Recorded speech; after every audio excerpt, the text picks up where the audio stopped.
God will prove by coincidence. At this moment in time, the axis of the Earth has shifted at least 42 degrees.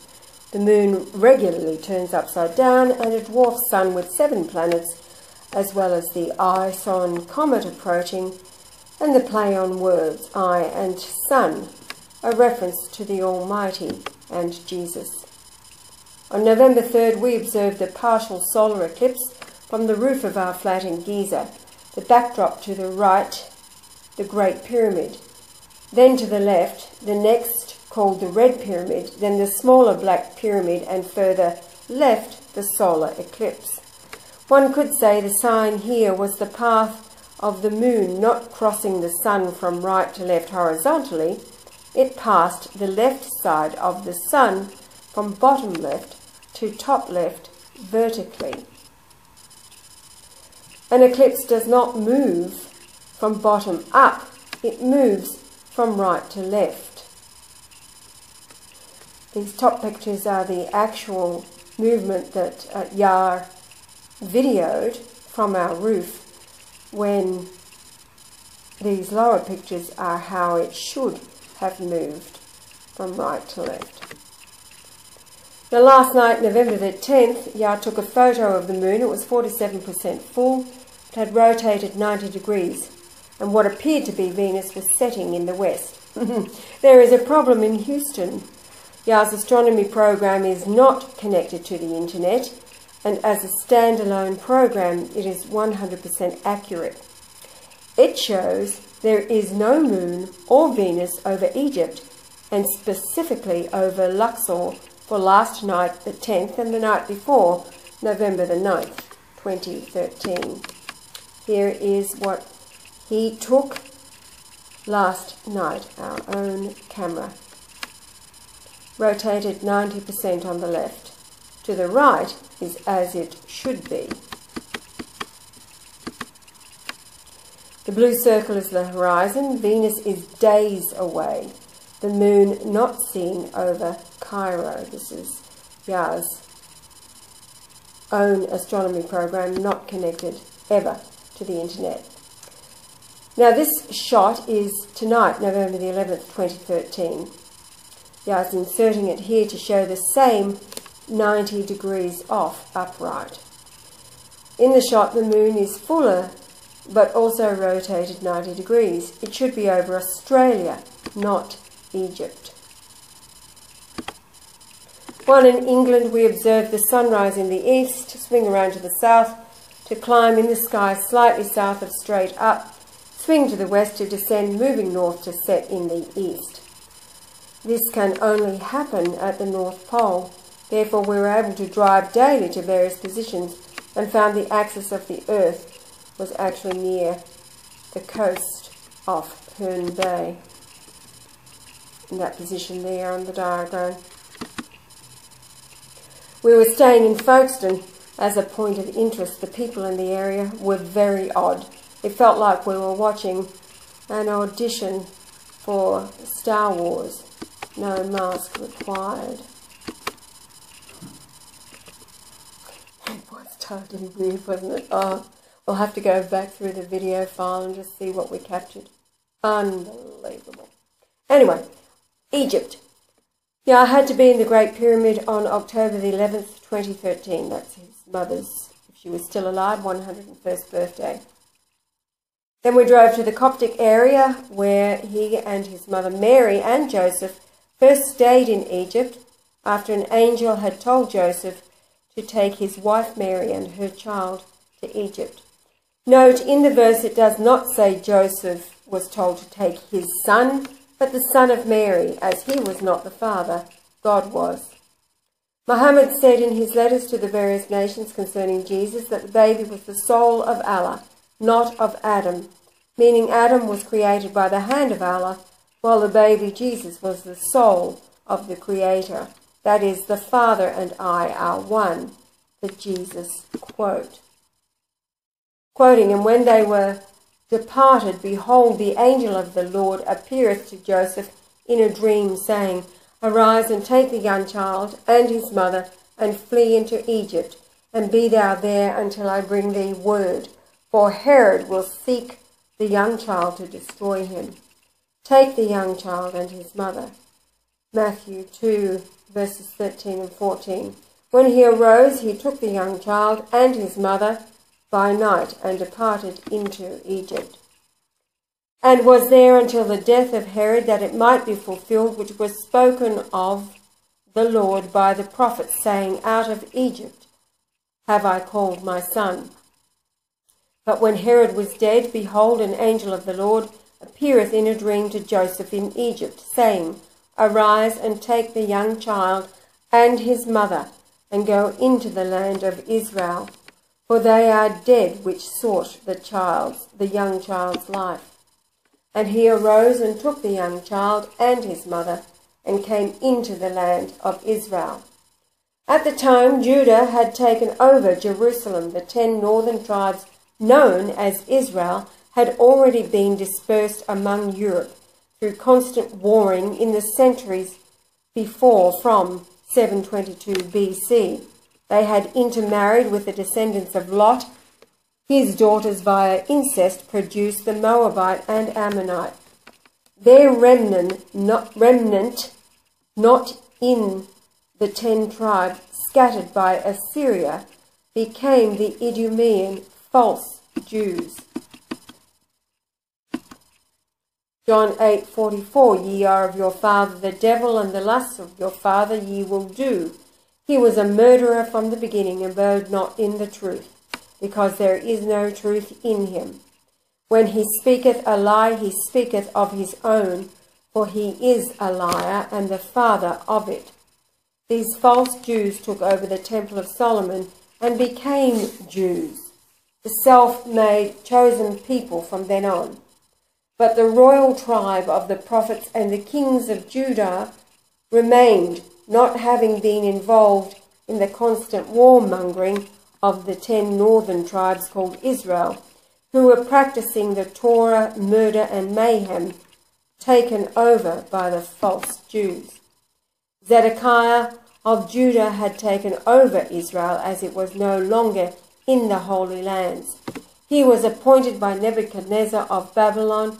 He rebelled and was to anger the Babylonian king, who took Jerusalem in an 18-month siege, after cutting off the Egyptian army in the Sinai coming to assist Zedekiah. The temple of Solomon was destroyed, and all of the priests transported to Babylon. Zedekiah had witnessed his 4 sons murdered. Then he was blinded, taken in chains to Babylon, and died there. Meanwhile, the prophet Jeremiah, who had hidden the Ark of the Covenant under the area where the crucifixion would take place in 33 AD. While the tribe of Judah languished in Babylon, the Idumean took over Jerusalem. The fall of Babylon under the Persians saw a decree by King Cyrus to pay for the rebuilding of the temple.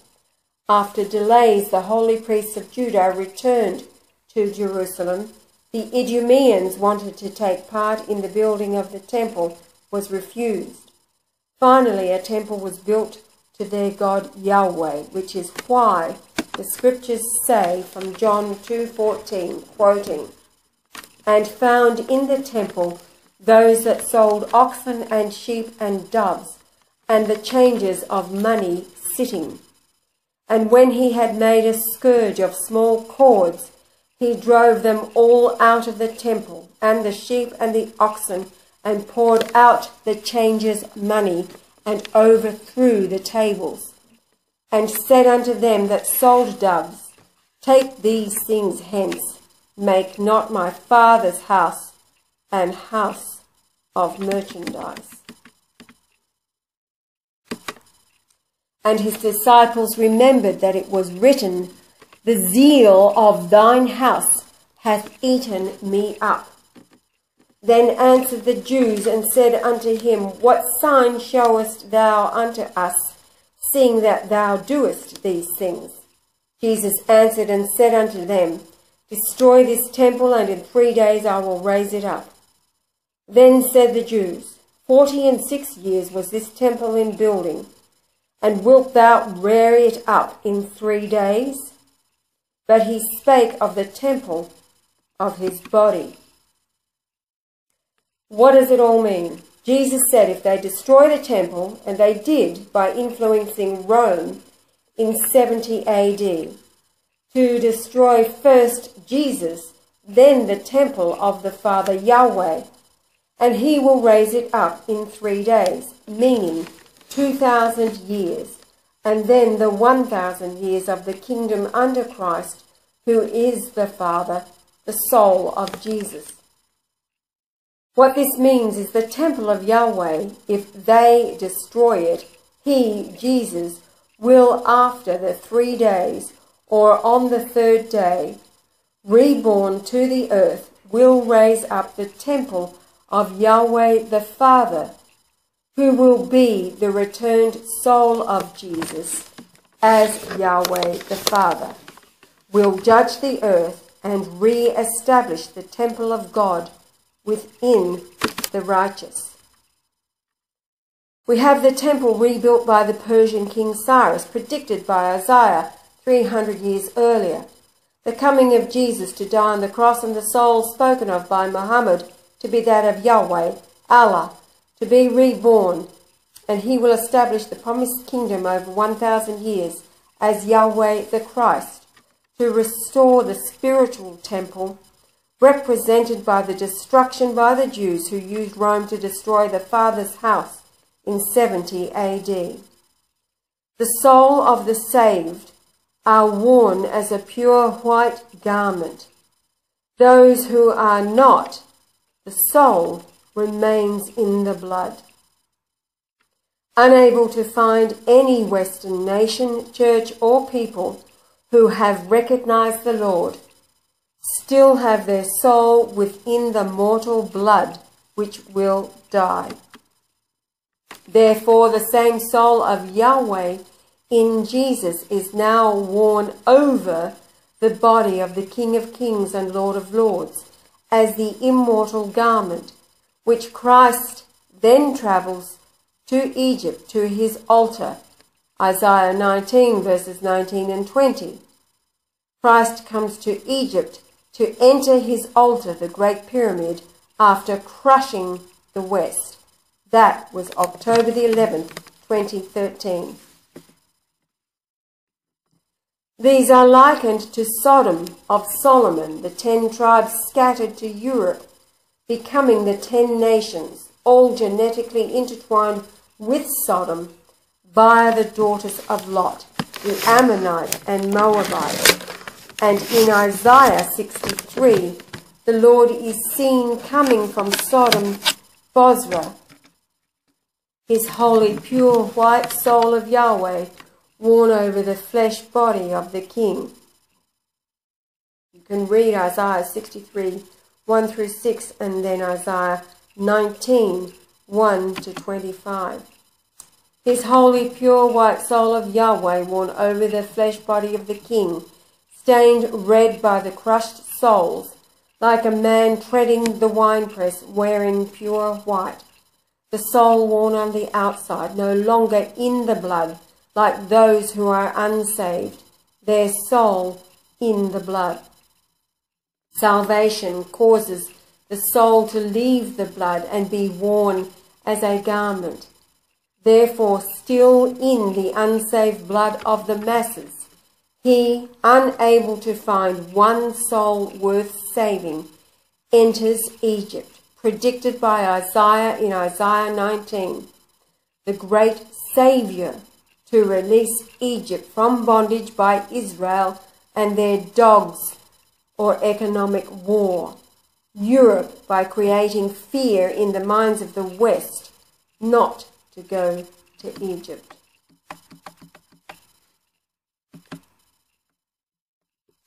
I mention this at this point as the Muslim pray 5 times a day. But why? They are praying for the return of Jesus. For when that occurs, there will be no need to pray 5 times a day, as paradise will be with Jesus. And we hired a car in Cairo as the trains were not running, drove through the desert where we photographed many houses or small buildings with no roofs, windows and doors, and no apparent occupants. This one is at the back of the hotel where we are staying, all empty. Next to it, they are starting another. This is common throughout Egypt. Build one, move on and start another. Selling the apartments unfinished is typical. In fact, all over Egypt there is a building boom. There are multi-storey buildings, shells without being finished, all for sale but no buyers. The idea is a buyer finishes the apartment and moves in. A building may contain 6 per floor and 7 levels, with one or a few sold and occupied, then next to a completed shell. Another is being built, then another, countless thousands in Cairo and similar all the way to Luxor. We arrived in Luxor on the 6th of November. We are in a small hotel on the west side of the Nile. The hotel is very well appointed, owned by an Egyptian gentleman and his business partner, a German lady. To get to Luxor, the hotel owns a small ferry a few minutes across the Nile. The tour boats are moored on either side of the river, 4 or 5 side by side. No tourists. The day of our Luxor temple tour, Saturday the 9th of November, our tour guide took us to a coffee shop. On a widescreen TV there was a video of the Hajj, Mecca in Saudi Arabia. The subtitles were in English, rolling across the screen, telling the story of the Virgin Maryam and Jesus, how he would return and so on. I started taking still shots with my camera, taking 50 or so. Then we drove through the village and I continued taking more, all along the main road, till finally we arrived at the Luxor temple. We entered the deserted temple, and again I started taking shots, connecting the Luxor temple to the Credunt temple about 3.9 kilometres away, the causeway which had been uncovered.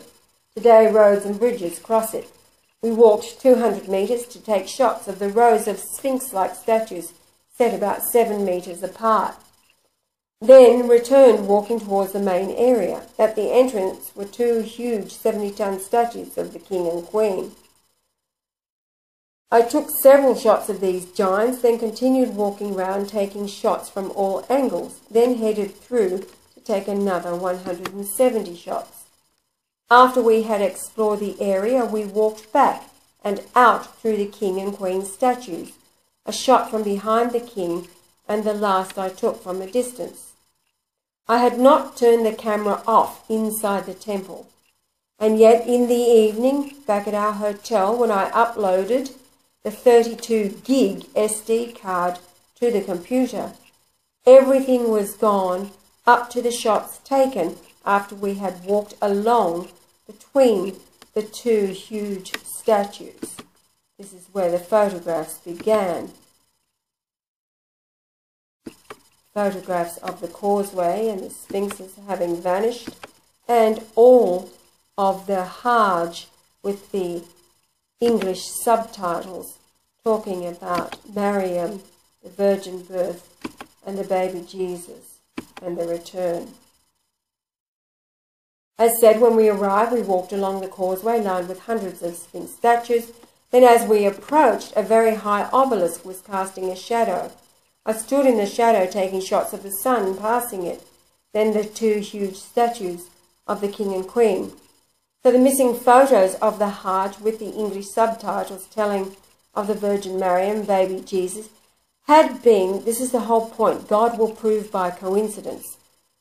When we walked into the coffee shop with the TV on, it was our tour guide who pointed out in what they were reciting from the Quran, the Maryam Surah in the Quran, had been the subject of our conversation with the tour guide before we arrived at the coffee shop. A sign, as always, God will prove by coincidence. So then, at the temple, what have we got? Oh, all right, moving right along, because the Muslim prophecies are about the sun rising in the west. So November the 10th, the sun is being reported rising after sunset in the west, off the coast of Turkey. From the YouTuber Nano63, although not specific his location in the video, I believe he's somewhere in Italy, but is another sign of the coming of Jesus predicted in the Quran. Now, what he's capturing, of course, appears to be the dwarf sun in a close, slow orbit to the Earth, which we can see when the light from it is passing through the longest atmospheric conditions. The light appears to be a wavelength above human sight. If so, then the light wavelength is caused to be slowing down into our visible light spectrum. So you can see it on the YouTube, 9063. The video is called Sensational Sunrise after Sunset, November 10.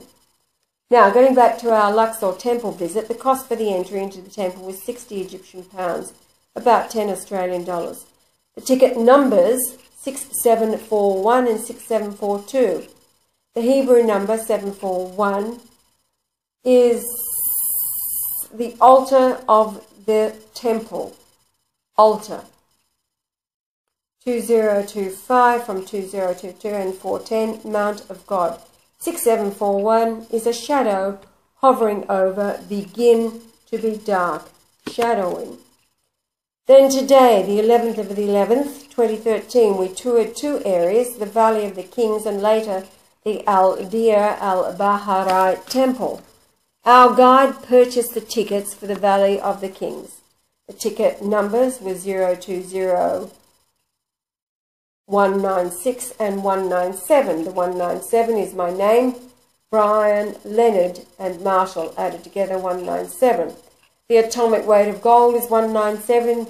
The area of the earth is 197 million square miles.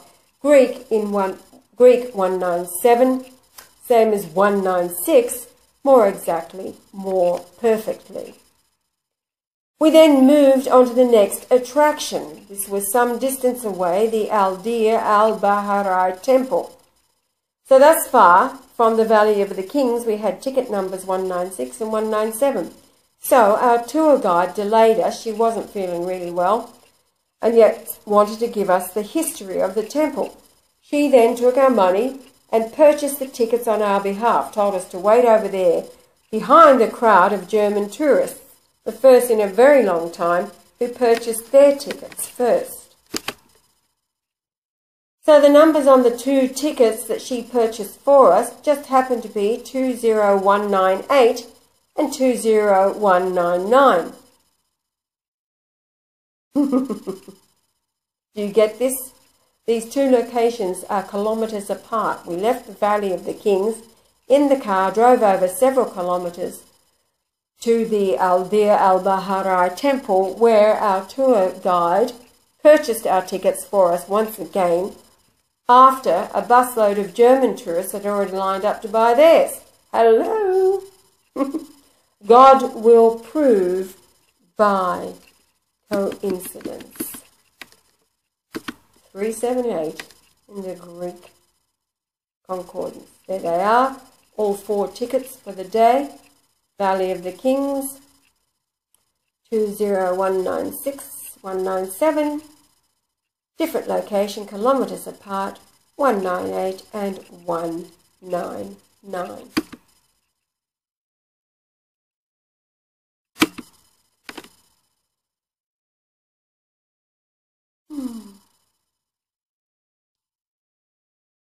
Perfection.